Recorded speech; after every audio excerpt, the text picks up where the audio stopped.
Hey everybody, GT Cam here once again. Trying not to be the most annoying human being. Just, moderately annoying. Anyway, if you want to drop me a like and subscribe, greatly appreciate it. Appreciate all the help building the channel. You all have been freaking phenomenal and freaking awesome so far. A couple of you are a little out there. The dude in my comments who's got more zeros in his name than most freaking code.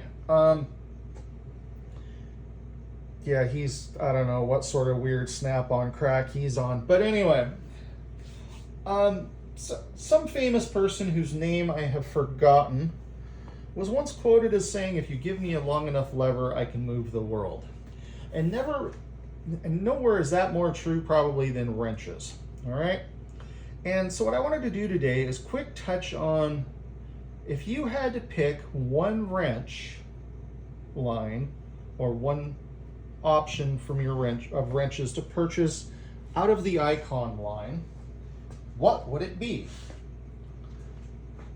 Now, one thing we've got here, we've got the standard Icon combination wrench. You can see there's no, what I like to refer to as traction aids, which is a term I borrowed from the four-wheel drive world, where we used to run lockers and limited slips and stuff. You will see that on the box end, even of this wrench, there is no chamfer to speak of. Good Lord, come on. It does not want to play nice with me. There we go. You can kind of see there is no chamfer there, even on this standard combination wrench. On their anti-slip design, again, you can see that rather annoyingly aggressive yet effective traction. Now, that said, we also have that. And for those that aren't familiar, this is their ratcheting combination wrench with anti-slip feature, and you can see here that it is much less aggressive than its standard combination sibling, as it were. See that this is much more like the Mac Precision Torque, gear wrench off corner loading, etc. Okay. The Icon is more like your Carlisle, your Milwaukee, etc. So, given a choice, and by the way, this isn't necessarily limited to Icon. Mac's got three different three different open-end wrench types. Snap-on has two. Gear wrench really has two, unless you start including their weirdo open ratcheting freaking thing. I don't know. Anyway, if I had to pick just one out of the Icon line, what would it be? And I'm going to throw something out here, and this is going to run absolutely contrary to something I said in the previous video where I said your first wrench should be a standard combination wrench, non-ratcheting, because you're going to be probably using it to break shit loose. However, there's a caveat to that, and that is if you need to get that wrench warranted, do you have easy access to getting that wrench warranty? Because it sucks to break something and not be able to continue what you're doing, especially if you're wrenching on your daily driver and you need to drive it tomorrow, or worse yet, today.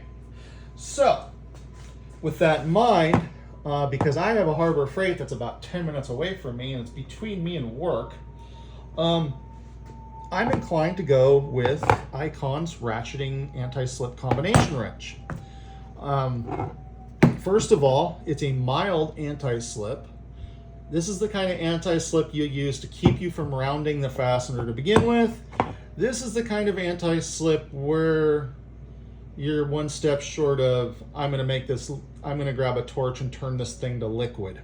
Okay? So what we've got is we've got a longer wrench with a fairly fastener preserving anti-slip feature. And, you can break ratcheting wrenches. God knows I've broken my fair share of them by breaking shit loose. I wasn't supposed to be breaking loose with them. But as long as you can come up with a way to, you can grab some cheapo wrenches to keep on hand or something. I absolutely would not hesitate to make, if I had to pick one wrench out of all the Icon line to purchase, this would be the one I'd grab. It's longer, like I said, so you get more leverage. You get the anti-slip on the open end that doesn't chew shit up. And it's a reversing ratchet. So for those of you that have a tendency to back yourselves into corners with non-reversing versions, you're covered. So anyway, and the same thing, you can apply the same logic to Max line.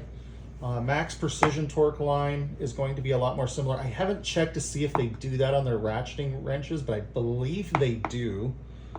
In fact, I think they even do it on their stubby ratcheting wrenches, which are kind of cool. But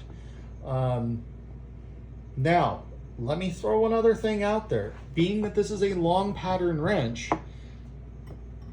you're going to run into situations where it's too long. Just the same as you'll run into other situations where something is possibly too short.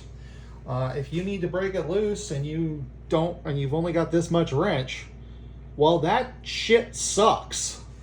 You're going to be trying to find a cheater or something you can put on it. They do make devices you can put on there and use a breaker bar.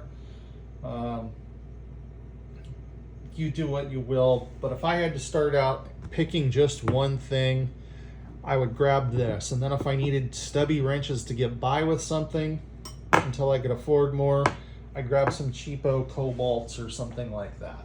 So if I had to choose, that would be it. Anyway, on that exceptionally long-winded note, I hope you all have a great time. It's 5 o'clock somewhere.